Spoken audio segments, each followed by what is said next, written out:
Hello everybody, welcome to high priestess 7777। कैसे हैं आप सब लोग। मैं आ गई हूँ एक और फ्रेश रीडिंग के साथ, और आज की रीडिंग में मैं आपके पर्सन की करंट एनर्जीज़ चेक करूँगी, किस तरह की एनर्जीज़ हैं और क्यों।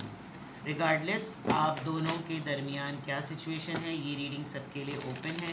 टाइमलेस, जनरल और कलेक्टिव। जब कभी भी आपकी नज़र से गुजरेगी तो ये आपका उस वक्त का मैसेज आपने वही लेना है जो लगे आपको अपनी सिचुएशन से मैच करता हुआ। टैरो में ये मैसेजेस आए हैं, सब आपने अपने ऊपर इम्पोज नहीं करने, और इनकी बेसिस पर आपने कोई भी फाइनल डिसीजन नहीं बनाना। आप अपनी प्राइवेट रीडिंग करवाएं। डिस्क्रिप्शन बॉक्स में मेरा नंबर मौजूद है, साथ ही में सेकंड चैनल का लिंक मौजूद है, और दोनों ही चैनल्स पर रीडिंग लेने के लिए मेरा कॉन्टैक्ट नंबर एक ही है। So without any further delay, let's see के current energies of your person in your mind, their current energies, किस तरह की एनर्जी में हैं आपके person. Victory number 28, cornucopia number 11, double 2 कह लें आप इसको। Envy, good, they want to achieve something, कुछ कामयाबी चाहिए उनको, बहुत क्लोज हैं। जहन में कोई एक माइलस्टोन है, और उस माइलस्टोन को उसके हुसूल के लिए, किसी चीज़ के कामयाबी के लिए बहुत इनका माइंडसेट रेडी हुआ है। ये बहुत सारे लोगों से अपनी ज़िंदगी को कंपेयर करते हुए नज़र आ रहे हैं, और इनको ऐसा लग रहा है कि मैं वेल डिज़र्विंग हूँ, मेरे पास भी जीने का राइट है, मुझे भी खुश रहना चाहिए, मेरे पास भी सहूलतें होनी चाहिए, और मैं ये सब कुछ करूँ। इस अचीवमेंट के बाद आपके पर्सन ये भी बिलीव कर रहे हैं कि ये सब सारी ब्लेसिंग्स, ये सारी अबंडेंस, ये सारे फ्रूट्स, ये सारी नेमतें जो कुछ भी मेरे हिस्से में आनी हैं, ये बहुत मेहनत से, बहुत बहुत चीज़ें गंवाने के बाद मेरे पास आई हैं। तो इनकी एनर्जी में नज़र आ रहा है कि मैं इनको फुली अवेल करूँ। There is a big possibility, अगर ये किसी एग्ज़ाम्स को देने वाले हैं तो इसमें इनको कामयाबी मिलेगी। अगर किसी का रिज़ल्ट अवेटेड है तो ऐसा लग रहा है कि उसको रिज़ल्ट में अचीवमेंट मिलेगी। डिस्टिंक्शंस की पॉसिबिलिटीज़ बहुत ज़्यादा हैं। अगर कोई आर्टिस्ट है, कोई फ़ोटोग्राफ़र है, उसकी फ़ोटो सिलेक्शन एग्ज़िबिशन में बहुत चांसेस हैं कि हिट जाएगी। कोई डिजिटल फ़ोटोग्राफी, पैनाफ्लेक्सेस या कोई ऐसा मीडिया वर्क है, तो ऐसा लग रहा है कि जैसे कोई बेस्ट पिक्चर पे कोई ना कोई मूव्ड हो जाएगा। अदर देन दैट, कामयाबी, सबसे इम्पॉर्टेंट बात, आपके पर्सन की एनर्जी में कामयाबी नज़र आ रही है। अब ये इनके लाइफ के किसी भी डोमेन से हो सकती है। उस कामयाबी में जो उनको रिवॉर्ड मिलने वाला है वो बहुत एब्स्ट्रैक्ट भी हो सकता है और टेंजिबल भी हो सकता है, यानी कि कुछ ऐसी चीज़ें जो कि गायबाना तौर पर होंगी, जो नज़र नहीं आती, लेकिन फिर भी मसाइल फंसे हुए थे, सुलझ जाएंगे। कोई मामला अटका हुआ था, चलने पड़ जाएगा। और वैसे बहुत सारी फॉर्म में, कोई सॉलिड फॉर्म में चीज़ें इनको ज़रूर मिलेंगी जो कि ब्लेसिंग्स के पॉइंट ऑफ व्यू से है। तो ये शायद काफ़ी दिनों से इनकी मैनिफेस्टेशन भी चल रही थी, ये इसके ऊपर काम भी कर रहे थे। एनवी से ऐसा लग रहा है कि जैसे एक प्राइड मोमेंट ज़रूर होगा, थोड़ा सा ईगोइस्टिक प्राइड मोमेंट होगा, कि जैसे इतराने वाली बात।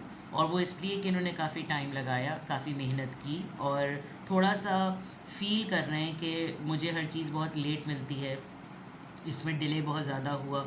और जब इनको ये चीज़ फाइनली इनकी अचीवमेंट में आएगी तो ये हो सकता है कि इसमें थोड़ा सा ये कहें कि मुझे बिला वजह में ऐसी तरस खाने वाली मुबारकबादें मिलनी नहीं चाहिए, ये मेरे हिस्से की थी, ये मेरे नसीब की थी, और ये मैं डिज़र्व करता हूँ, इस तरह की चीज़।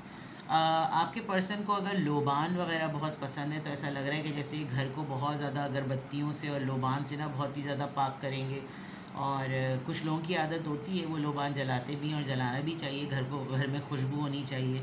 तो ऐसा लग रहा है कि जैसे ये शायद कोई लोबान ख़रीदेंगे, आपने इनको कोई लोबान दिया हुआ था, कोई भी ऐसा फ्रेग्रेंस जो कि थोड़ा सा अरेबिक टच वाला हो, वो ये ज़रूर करते हुए नज़र आ रहे हैं। कि कोई गिफ्टिंग है, कोई भी ऐसी चीज़ है, हो सकता है ये जो गिफ्ट्स मिले इसमें से कोई एक गिफ्ट ऐसा हो जो कि लोबान हो सकता है। ऐसा लग रहा है कि ये अपने घर को पाक करते हुए नज़र आएंगे। कोई ख़ास दुआ है, कोई अमल है, अगर वो पढ़ते हैं ख़ास किसी मखसूस दिन पर, तो उस दिन जला सकते हैं कि भाई ये मुझे आज के ही दिन जलाना चाहिए, मुझे बहुत शौक़ था कि मैं इसको जलाऊं घर में और इसकी खुशबू पूरे घर में फैले, ऐसा लग रहा है। और इनके सामने कोई एक पर्सन है जिसके साथ इनका एक सेल्फ माइंड कंपटीशन है। इनके जहन में एक कंपटीशन बैठा हुआ है जिससे ये उसके साथ लगे रहते हैं और अपने आप से उसको कंपेयर करते रहते हैं। इसीलिए एनवियस माइंडसेट में रश्क करने वाली कैफियत कि जैसे मैं इसको देखकर इंस्पायर हूँ, इस तरह कोई मुझे भी देखकर रश्क करे कि वाह भाई क्या मेहनत की है और क्या ज़बरदस्त रिज़ल्ट आया है। Current energies of your person: 5 of Wands, Aries, Leo, Sagittarius, 10 of Cups, Cancer, Scorpio, Pisces and the Tower moment. Alright, इनकी फैमिली के मेंबर्स इनके साथ काफ़ी ज़्यादा फड्डे कर रहे हैं, काफ़ी ज़्यादा लड़ाइयाँ हो रही हैं, ये खुद भी लड़ रहे होंगे रिलेशनशिप के लिए, इनकी अपनी ज़ाती पर्सनल फैमिली के लिए, इनके पेरेंट्स से, या कहीं ना कहीं कोई ये अपनी फैमिली के लिए फैमिली वालों से ही फ़ाइट करते हुए नज़र आ रहे हैं। कल रात या लास्ट वीक में कोई अपहीवल मोमेंट, कोई बहुत ही शॉकिंग सी चीज़ इनकी लाइफ में ज़रूर हुई है। इन्होंने आपको कुछ ऑफ़र किया था, आपने रिजेक्ट कर दिया। आपने इनको कुछ ऑफ़र किया था, इन्होंने रिजेक्ट कर दिया। With the 4 of cups it looks like कि जैसे जो चीज़ें मिल रही हैं उनकी फ़िक्र नहीं है और जो चीज़ें खो चुकी हैं उनके ऊपर ज़्यादा फोकस है। ज़रूरत पड़ती है तो फ़ौरन करीब आ जाते हैं और जब मिल जाती है चीज़ तो बिल्कुल धुतकारने वाले मूड में हो जाते हैं। तो ये वाली चीज़ आपके पर्सन की एनर्जी में नज़र आ रही है। बहुत ज़्यादा कॉन्फ्लिक्ट्स में उलझे हुए, हर कोई टांग खींच रहा है, कोई कामयाब होने नहीं दे रहा, शायद इसीलिए विक्ट्री से रीडिंग स्टार्ट हुई है। और फैमिली का कार्ड फ़ौरन बराबर में आया, या तो कोई इनकी शादी से इरिटेट हुआ हुआ है या इनकी सेटलमेंट से रिलेटेड कोई इरिटेशन है, कोई घर का फ़र्द इनको सेटल नहीं होने देना चाहता और उसी के फड्डों में, उसी की सारी चीज़ों में ऐसा लग रहा है कि जैसे कोई बहुत बड़ी लड़ाई हुई, किसी से बहस हुई और इनको अपने इस अटेम्प्ट पर कि मेरे सेटल होने पे, मेरी फैमिली पे, मेरे बच्चों पे, मेरे पेरेंट्स पर जब बात आई तो इन्होंने ऐसा मिजाज दिखाया। तो ये तो बिल्कुल फ़ेक रिलेशनशिप है, इस पर तो रिलाई किया जा ही नहीं सकता। मैंने क्या कुछ नहीं इन लोगों के लिए किया, मैंने क्या कुछ नहीं इन लोगों को ऑफ़र किया, लेकिन ये लोग हमेशा मुझको बिल्कुल जूते की नोक पे रखते हैं। और आप शायद इनको कुछ ना कुछ कंसिडर कर रहे हैं, आप इनको कुछ ना कुछ ऑफ़र कर रहे हैं, लेकिन ये अपनी मर्ज़ी से आपके ऑप्शन को अवेल करेंगे। अभी ये बिल्कुल भी कंसिडर नहीं कर रहे, बहुत ही ज़्यादा रिपेल और रिजेक्शन मोड में बैठे हुए हैं। ज़ाहिर बात है, घर से अगर इंसान अपसेट होता है तो उसका ज़ाहिरी दुनिया में किसी के साथ भी दिल नहीं लग रहा होता, ऐसा नज़र आ रहा है। हेरोफेंट, ये एक चेंज से गुज़र रहे हैं, टॉरस एनर्जी है, आप किसी मैरिड कमिटेड इंसान से शायद डील कर रहे हैं, बहुत क्लोज़ है ये इंसान कि कोई बहुत बड़ा फ़ैसला लेने वाला है और ये अपने अंदर एक बहुत बड़ा चेंज लेकर आएगा। ये किसी रास्ते को पार कर जाएगा, इसकी डेस्टिनी इसके सामने रखी हुई है, लेकिन एक करेज की रिक्वायरमेंट है। आप एज अ सपोर्ट सिस्टम शायद मौजूद भी हैं, लेकिन करेज इसने खुद दिखाना है, हिम्मत इसने खुद दिखानी है कि ये आगे बढ़े और इस अपॉर्चुनिटी को ये अवेल करे। एक बहुत बड़ी ट्रांसफॉर्मेशन आप समझ लें कि बहुत बड़ा change, religious point of view से, पर्सनालिटी पॉइंट ऑफ व्यू से बहुत बड़ा चेंज है और चीज़ें आपकी तरफ से, आपके एंड से इसकी बहुत हद तक पॉजिटिव और सेटल्ड हैं। हेरोफेंट के फ़ौरन बाद ही देखें कप मौजूद है जो हेरोफेंट उसको दे रहा है, लेकिन वो इग्नोरेंस में बैठी हुई है, वो उस लॉसेस को देख रही है जो उसकी लाइफ में मौजूद नहीं है या उसको बार बार हर्ट करते हैं। और इस खूबसूरत से कप की तरफ उसने हल्का सा हाथ बढ़ाया तो है, लेकिन फुल फोकस नहीं है। तो ये वाइस वर्सा भी हो सकता है, जेंडर आप अपने हिसाब से भी ले सकते हैं। It looks like very clear कि आपके पर्सन आजकल जो उनकी एनर्जी है, उनका फाइट मोड आप समझ लीजिए कि एक्टिव हुआ हुआ है। लेट्स क्लैरिफाई कि 5 ऑफ वॉन्ड्स यहाँ पर क्यों आया है, 5 ऑफ वॉन्ड्स यहाँ पर क्यों आया है। पेज ऑफ सोर्ड्स, शायद इनके ऊपर इनके फैमिली के लोग, इनके करीब के लोग बहुत ज़्यादा नज़र रखते हैं। इनका जो भी नया आइडिया है उसके ऊपर बहुत ज़्यादा नज़रें हैं और उस नज़रों की वजह से ये जो करना चाह रहे हैं वो बहुत रिस्की भी है, बहुत कच्ची बेस पे बना हुआ है। There is a big possibility इनको लोग वहम में मुब्तला बहुत करते हैं, बहुत सारे वहम में मुब्तला कर देते हैं कि देखो अगर तुमने ये किया तो ये हो जाएगा, वो किया तो ये हो जाएगा, तो हमें पता चला तुम ये कर रहे हो, तुमने ये डिसाइड किया, जिसकी वजह से इनकी बहस बहुत ज़्यादा हो रही है अपने ही लोगों से। 10 ऑफ कप्स, 6 ऑफ पेंटिकल्स, एक इनसिक्योरिटी हो सकती है फैमिली को इस पॉइंट ऑफ व्यू से कि भाई तुम अपनी सेटलमेंट का सोच रहे हो तो फिर हमारा क्या होगा।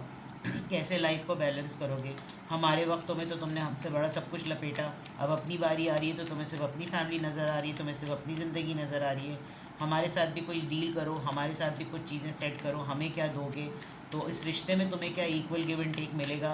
ये पार्टनर जिसके लिए तुम मरे जा रहे हो कि ये तुमको सही रखेगा या रखेगी, इसकी तरफ से भी तुम्हें कोई उम्मीद है। यानी इस तरह के खदशात जो है ना वो बहुत ज़्यादा हैं, ताकि आपका माइंड, आपका प्लान, आपकी डिटर्मिनेशन जो है वो टूटे। और इनके साथ ये बिल्कुल ऐसा ही हो रहा है, इनको भी इसी तरीके से वहमात में मुब्तला किया जा रहा है। तो 6 ऑफ पेंटिकल से इक्वल गिव एंड टेक का बहुत, तो इनको आईना दिखाया जा रहा है, ये आप कह सकते हैं। टावर मोमेंट क्यों आया है, जो भी लड़ाई हुई है, जो भी बात हुई है, हो सकता है हीट ऑफ द मोमेंट में इन्होंने भी बहुत कुछ कह दिया हो और इनको इस फेक फाउंडेशन के बेसिस पर ऐसा लग रहा हो कि मैं अपनी तरफ से ज़रूर माफ़ी मांग लूँ, या फिर ये इतने ज़्यादा कट थ्रोट हो गए हैं कि इनको लग रहा होगा अब अगर इन लोगों ने मुझसे माफ़ी भी मांगी तो मैंने इनको माफ़ नहीं करना, क्योंकि ये सारा झूठ है, फ़रेब है, कोई रिश्ता पक्का नहीं होता, सब बकवास करते हैं। इस तरह का इनका चीज़ें हो रही है कि अगर मुझसे कोई अपॉलोजी भी करेगा तो मैं अपॉलोजी एक्सेप्ट नहीं करूँगा या नहीं करूँगी। तो टावर मोमेंट्स ऐसा लग रहा है कि शायद अभी लड़ाई हुई, कुछ फैमिलीज़ में होता है दो लग जाएँ दो झड़ जाएँ, उस तरह से। 4 ऑफ कप्स, ये रिजेक्शन मोड क्यों है। 9 ऑफ सॉर्ड्स, क्योंकि ये मेंटली बहुत ज़्यादा परेशान है, बहुत ज़्यादा एंजाइटी में है, इनको बहुत तकलीफ़ होती है बहुत सारी चीज़ों को लेकर, बहुत सारी बातों को देखकर इनको बहुत ज़्यादा इस वक्त परेशानी हुई भी है, रो रहे हैं, रातों को सो नहीं रहे, हेल्थ ख़राब हो रही है, जिसकी वजह से इनको कोई भी चीज़ एक्सेप्ट करते हुए बहुत से वहम हो रहे हैं और डर लग रहा है। तो अगर आप एक बहुत सॉलिड फॉर्म में, ऑफ़र की फॉर्म में मौजूद हैं, तो इनको आपके ऊपर भी यकीन नहीं हो रहा।